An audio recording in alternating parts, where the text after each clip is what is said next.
My wife Sherry believed I was unaware of her plans, thinking I was either foolish or oblivious to her growing affair with her co-worker, Todd. She assumed I'd tolerate her actions and accept her continuing to be involved with him.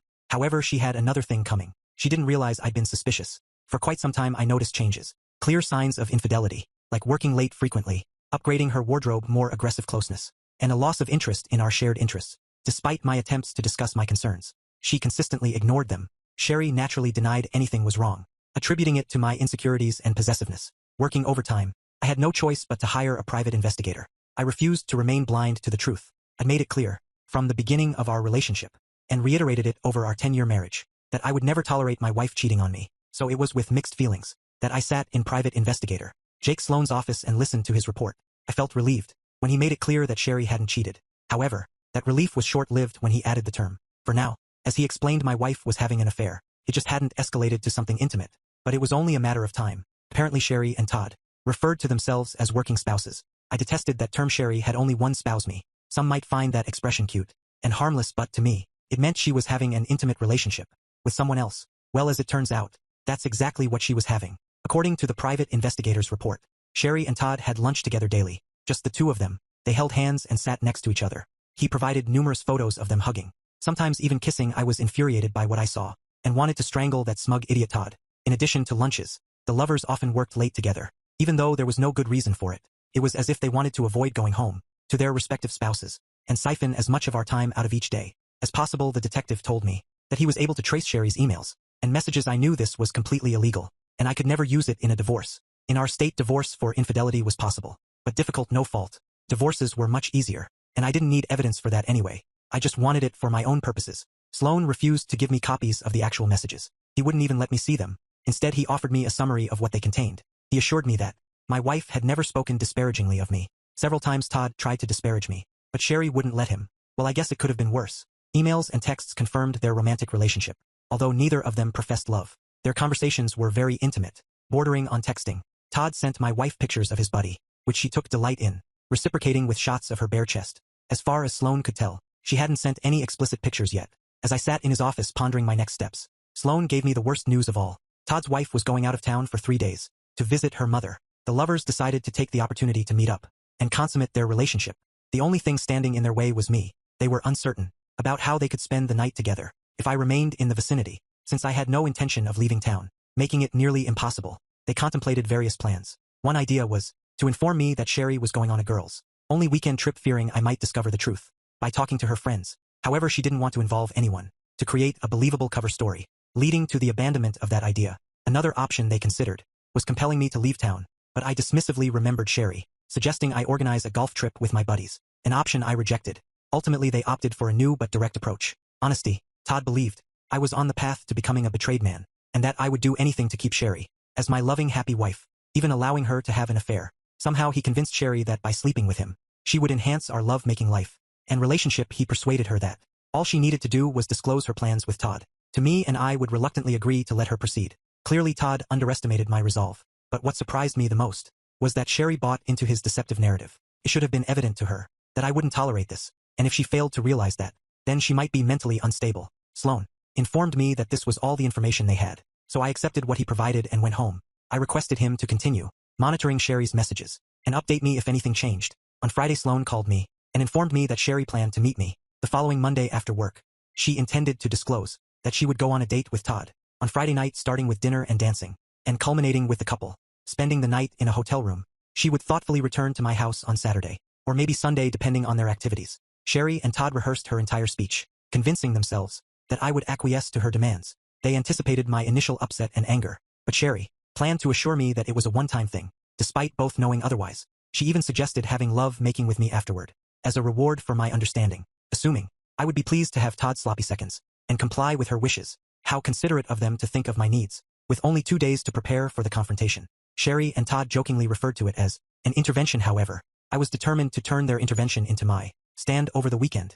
I contemplated various scenarios, pondering whether I wanted to salvage my marriage. My plan of action evolved organically. As I considered my feelings for Sherry, I decided to confront the issue directly and end it for good. Initially blissfully happy when we first got married, Sherry and I spent all our time together, sharing everything we had experienced in life. She was my best friend and my best lover, but somehow it all seemed to disappear. Perhaps that's just the way things work. Nothing lasts forever. Maybe my view of marriage was old-fashioned, and idealized envisioning us as a team, facing life's trials and tribulations together. Having experienced unsuccessful marriages before, Sherry and I questioned whether the problem lay with us, or the institution of marriage itself. How can people expect to maintain feelings, desires, interests, and passions when fate insists on being fickle, and changing everything and everyone? In a world of fast-paced culture, social media and instant gratification, perhaps marriage, like dinosaurs and CDs, is obsolete. Briefly, considering the idea of letting Sherry be with Todd, I quickly dismissed it, refusing to let him claim rights to my wife. I was ready for a fight, when my wife called me just after lunch on Monday. "Hey Sherry," I said, noting her recent lack of calls during my work hours. I expressed my concern about it, and hoped everything was okay. She greeted me with a "Hi honey," which made me wonder if she used the same endearment with Todd. Despite the thought, I brushed it off, and inquired about her being home on time tonight, as she had something important to discuss. Responding positively, I mentioned having important news as well, and confirmed my availability around 5:15. However, she didn't respond immediately, and I sensed her motive for asking. When she asked about the nature of my big news, I decided to keep it for our later, face-to-face conversation. I excused myself, citing the urgency of my monthly report, and hung up. I then informed my boss about taking the rest of the day off, and he didn't mind sitting at the kitchen table later. I anxiously awaited her arrival. The garage door opened at 5:27, and despite my high emotions, I maintained a calm exterior. I had an open bottle of Sauvignon Blanc on ice, and 2 glasses ready. She entered alone, tossing her keys in purse on the table, and I felt relieved she hadn't brought Todd along, which would have complicated things. I welcomed her with a smile. Isu at heart. I greeted her warmly, using the affectionate term she had employed earlier. I welcomed her home and asked whether she needed some time before our conversation, or if she preferred to dive right in. My immediate desire to talk took her by surprise, and I could tell she wasn't prepared for it so soon. My goal was to keep her in suspense, and maintain the upper hand. Acknowledging her surprise at my readiness to talk, Sherry admitted she hadn't expected me to wait. Nevertheless, she agreed that starting our conversation sooner would be better and joined me at the table. I proposed the idea of sharing my news first, and inquired if she had any objections. Hesitantly she responded, indicating that it was okay, and expressing a slight uncertainty. Without waiting for her response, I poured us both a glass of wine. She accepted it gratefully, drinking half before I refilled her glass. Starting to discuss my thoughts on the matter, I conveyed that I had been reflecting on it a lot. I made it clear that I wouldn't beat around the bush, and saw no point in dragging it out. Pausing deliberately to create tension, I observed Sherry stepping forward, her gaze fixed on me, curious. She asked what's the matter. I conveyed my desire for a divorce, stating it bluntly and allowing a few moments for Sherry to grasp the message. Initially, confusion clouded her face, as if the words weren't registering. Eventually, understanding dawned, and she reacted with shock, fear, and anxiety briefly flickered across her expression, quickly replaced by surprise, perhaps stemming from concerns about her affair with Todd. Being exposed in response to her query about the reason, I disclosed that my feelings had changed, expressing "I don't love you anymore." My words appeared to affect Sherry deeply. Struggling to comprehend my statement, she questioned, "You what?" "I've fallen out of love with you, Sherry," I declared, sharing the fabricated detail that I couldn't recall the exact moment. In truth, I was well aware it had been a long time, but I had avoided confronting the reality. Perplexed, she asked, "What are you talking about?" Her expression hinted at an impending emotional breakdown, catching me off guard. In an attempt to illustrate my perspective, I prompted her to recall the early days of our marriage, reminiscing about our shared activities and routines. I highlighted the close bond we once had. Sherry nodded in agreement as I continued, mentioning our joint lunches, the anticipation of returning home to each other, and shared hobbies including the pottery classes. She had persuaded me to join. Her intense gaze indicated she was captivated by the memories. It wasn't about the pottery, it was about sharing the experience with her. She expressed that she loved every minute of it, watching me and assisting me. She admired my enthusiasm. Similarly, painting the Christmas village buildings became a shared activity we enjoyed. We purchased a dozen unpainted houses, creating a display for Christmas. It was a tedious task, but we found pleasure in it. Sherry admitted that mine were always better than hers, recalling the night spent at the table, applying paint to the shingles. Sherry nodded in agreement. Back then I loved her deeply. We also dedicated hours to painting large posters she had acquired during a trip to Myrtle Beach, long before adult coloring books became popular. Although we still had hundreds of coloring pens, they, like our love, had all dried up when Sherry defensively asserted that her love hadn't dried up. I chose to ignore her and continued. Our friends often expressed jealousy over our relationship. We did everything together, taking long walks daily while holding hands. If I needed to run errands, such as going to the hardware store for grass, trimmer line, she would accompany me. Similarly, if she wanted to shop for clothes, I would patiently wait outside the dressing room. Sherry challenged me, noting that I didn't enjoy accompanying her. During shopping trips, I explained that I was often on my phone, not particularly interested in the clothes, but rather there to be with her. I emphasized that I didn't mind what she chose, finding her beautiful in everything. I mentioned that I could have stayed home, watching sports, but chose to be with her instead. We discussed how other women in the neighborhood gathered for activities, like bingo or bachelorette parties, but Sherry never showed interest, recalling her reason for not participating. I acknowledged her previous comment about preferring to hang out with me than with the chickens. Reflecting on our shared moments, we remembered cuddling under the covers on many nights, watching a favorite movie. Sherry, wiping a tear away, expressed her love for the film. I mentioned that we must have watched it at least 100 times, and expressed a desire to continue watching it together. In response to my mention of divorce, Sherry exclaimed her reluctance to end the marriage. She envisioned growing old together, taking cooking and ballroom dancing lessons, or simply lying in bed and reading books, expressing the growing estrangement between us. I admitted uncertainty about when it began. Looking intently into her eyes, we transitioned from dining out 2 or 3 days a week to a weekly occurrence, a change largely influenced by Sherry. She claimed a lack of time for lunch outside the office, which turned out to be untrue. She continued eating out but with someone else. Eventually we ceased having lunch together entirely, and I started joining my coworkers. I gradually found enjoyment in their company, perhaps even too much in the conversation. I exaggerated the situation, making an effort not to place blame solely on Sherry. I wanted to avoid triggering defensiveness, or turning the discussion into a scolding. That wasn't my goal, at least not yet. Our habit of coming home early to spend time together lost its significance. We began working later and later, and when we finally did return home, we often felt distant or distracted. Responding to Sherry's question about why I never talked about it, I acknowledged that she was right. Despite having expressed these concerns many times before, I agreed with her, expressing a wish to understand why spending time together hadn't been important for her. I admitted feeling a sense of failure in that regard. I felt like I was taking responsibility for our estrangement. That was far from the truth.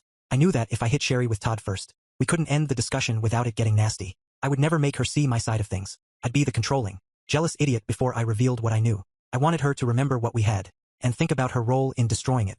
Gradually we stopped doing almost everything together. You started going to your bachelorette parties. I started going to poker nights. You'd go to spas on the weekends. I'd go golfing. Sherry and I began to spend entire days without discussing anything beyond the weather or the latest news. Our love-making life also suffered with fatigue, or lack of interest, often hindering our closeness. Reflecting on our early days of marriage, I pointed out how we couldn't get enough of each other. We used to engage in intimate activities 4 or 5 days a week, sometimes multiple times a day. I mentioned playfully fondling her while she cooked, skipping dinner to spend the night together.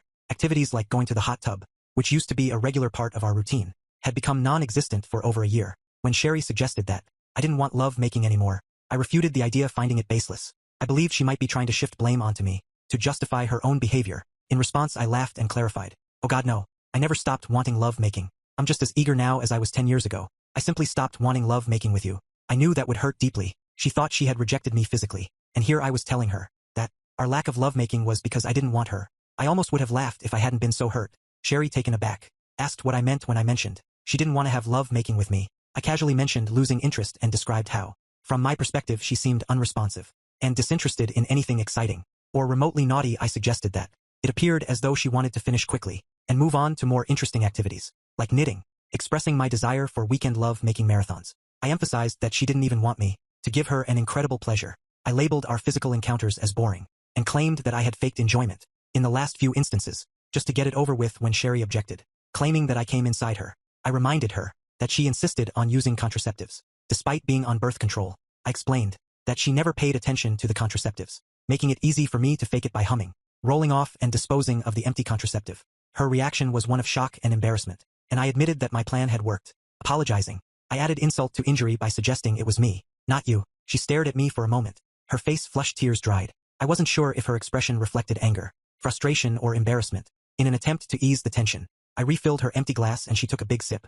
Continuing, I explained that it was only a matter of time before we started seeking companionship elsewhere. I clarified that when I said someone else, I didn't mean myself, though she wasn't aware of that distinction. Suddenly Sherry asked angrily if I was cheating on her, or in love with someone else. In response, I reassured her of my commitment to our marriage, and emphasized my aversion to infidelity. I acknowledged our shared history of being betrayed by our previous spouses, expressing my dedication to not repeating those mistakes. Sherry apologized, recognizing the unfair accusation, and agreeing that she knew I wouldn't engage in such behavior. However, she looked guilty and couldn't meet my gaze, her hands trembling.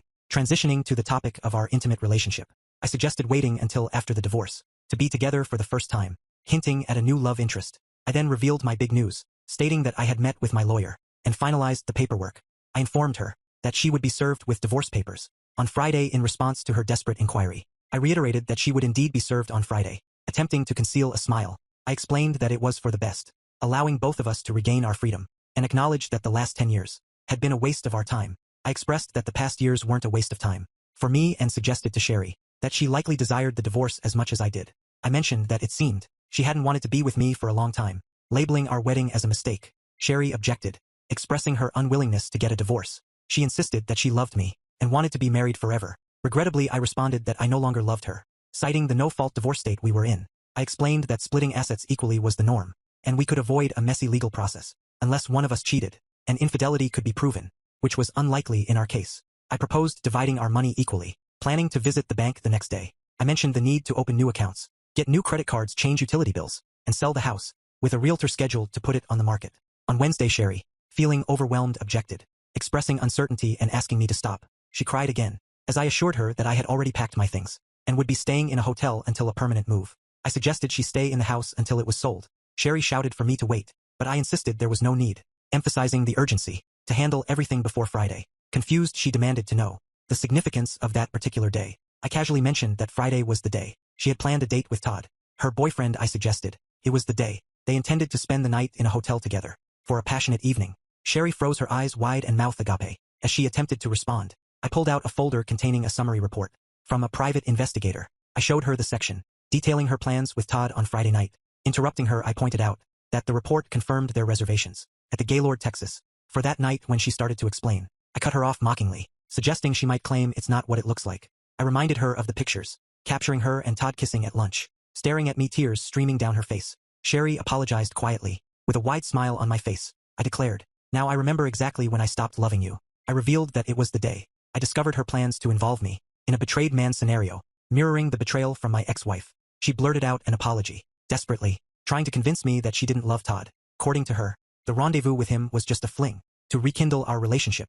She assured me that after spending the night with Todd, we would spend the rest of the weekend having passionate love-making. She claimed Todd said it would turn me on and revitalize our sensuality. I countered, expressing my skepticism about revitalizing our love-making life by being with someone else instead of having it with me. I questioned the logic behind her actions. She attempted to change tactics, mentioning that Todd said I would be okay with it if it made her happy. I reiterated that I wanted her to be happy with me, as we used to be, not with another man. I couldn't fathom how she thought I would be okay with such a proposition, given my clear stance against infidelity.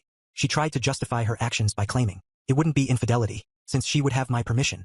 Firmly, I stated that it would never happen. Realizing that I should have understood that from the beginning, I expressed my disbelief at how I could have allowed boredom and loneliness to lead me down this path. I admitted that Todd had sparked my interest again, in response to her questioning how I could be bored and lonely when we were happily in love. I acknowledged that I didn't know. She continued, suggesting that I might have felt that way because I cut us off, stopped having lunch with her, and avoided spending time together. She accused me of choosing to put myself in that position and spending time with Todd instead of her, creating a situation where both Todd and I were bored and lonely. She denied the accusation, insisting that she couldn't believe she would have intentionally distanced herself. She recounted how I had told her I was too busy for lunch, and on one occasion, I had even texted her to go without me. She believed it was my decision for us to stop having lunch, and I never mentioned it, which she thought indicated I didn't realize the change. Sherry expressed that I had been so absorbed in my world with Todd that I didn't notice I was losing her. She declared that she didn't want Todd. She wanted me and us to be the way we used to be. Apologizing, she admitted to screwing up and giving up on us. I insisted it was too late, shaking my head in disagreement. Sherry pleaded, promising to quit her job, work elsewhere, and never see Todd again. She professed her love for me and claimed she hadn't cheated because they didn't have love-making. She acknowledged her foolishness, stating that Todd meant nothing to her and begging me not to leave. I maintained that it wasn't that simple, disagreeing. When she said I stopped her before she went too far, I argued that just love-making would have sealed the deal. Sherry protested, saying they were just friends, and I countered, emphasizing that she should have been friends with me more than anyone else. Overwhelmed, Sherry dropped her head in her arms, sobbing, and vowed never to neglect me or take me for granted again. Sherry pleaded with me, asking if we could treat the situation as a big mistake and begging for forgiveness. I responded, stating that it wasn't just a mistake, but a betrayal of our love. She insisted that her heart had always been mine, and I was the one who was willing to give my body to another man. I reminded her that she stopped me and questioned if my love for her was so insignificant that I couldn't fight for it, expressing that she meant everything to me and that I'd fight for her. Sherry claimed she would die for me. I harshly declared my lack of affection, causing her to scream and attempt to pull me towards her. Despite her apologies and pleas, I asserted that while I believed she was sorry, it didn't change the fact that I no longer loved her. I assured her that she had Todd for comfort. Upon her revelation that Todd was married and only interested in a physical relationship, I grinned and suggested that his wife might have something to say about that. I informed her that both Todd's wife and I had used the same divorce attorney, handing her a folder containing the investigator's report, pictures of her with Todd, and details of the divorce proposal. I advised her to read the entire document. Sherry pleaded with me not to take such actions, suggesting that if I wanted to accompany her to the bank, I should call and let her know. I got up from the table and walked out of the house, ignoring the sound of my wife crying update. Sherry grappled with the divorce, and to avoid a prolonged and expensive legal battle, I agreed when the judge recommended marriage counseling. The counseling surpassed my expectations, fostering open and judgment-free communication between Sherry and me. She gained insight into why Todd's advances nearly jeopardized our marriage, and I conveyed the pain and humiliation she had caused. The counselor took pride in our progress. After a few sessions I returned home, and we shared several passionate moments. Sherry willingly embraced my desires erotically. A year later, we had rekindled the loving connection we shared. At the onset of our marriage, Sherry switched jobs and joined my company. We commuted together, had lunch daily, not out of obligation but genuine desire. In fact, we did nearly everything together. We adorned a small Christmas tree, completed abandoned paintings, took up another ceramics class, and enrolled in ballroom dancing. To my surprise, a box of colored pens I found wasn't dry. One night, while cuddling under a blanket and watching You've Got Mail, Sherry kissed me and conveyed the need to discuss something important. Tears welled in her eyes, causing a moment of panic as my heart skipped a beat. Without giving me a chance to respond, Sherry revealed, "You're going to be a daddy." I smiled, wiped away her tears, and in a playful manner mimicked Tom Hanks saying, "Don't cry, Sellers." So I'm just obsessed with happy endings.